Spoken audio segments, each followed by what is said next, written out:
માન્ય શંકરસિંહજી વાઘેલા બાપુ એ ખોડલધામ ગયા હતા એક ધાર્મિક કાર્યક્રમમાં હાજરી આપવા, અને એમને પ્રેસમાં બાઇટમાં એવું જણાવ્યું કે હવે આ આંદોલન પૂરું થાય છે, એમાં પાર્ટ 1, 2, 3 એવું કંઈ હોય નહીં.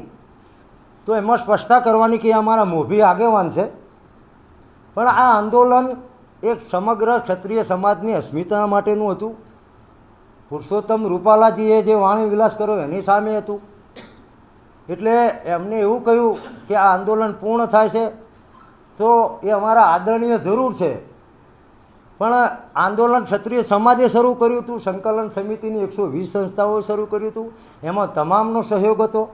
એટલે આંદોલન ચાલુ અથવા બંધ એ નક્કી કરવાનો અધિકાર એ ક્ષત્રિય સમાજ, સંકલન સમિતિ, કોર કમિટી અને અમારા નાનામાં નાના ભાઈ સુધીનો છે. એટલે આવો કોઈનો અધિકાર નથી. રૂપાલા હારે રૂપાલા જીતે એ 2 નંબરની વસ્તુ છે. હા, અમે રૂપાલા હારે એના માટેના તમામ પ્રયત્નો કરેલા છે, અને પરિણામથી અમારી જે અસ્મિતાની વાત છે એને કોઈ આંચ આપવાની નથી.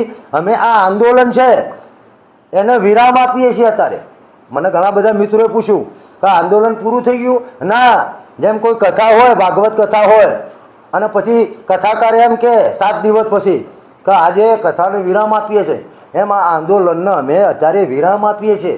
કોઈ સમાજ એવું ના કહી શકે કે આના બધા પ્રશ્નો પતી ગયા. કાલે પ્રશ્નો નવા ઊભા થશે સમયની સાથે.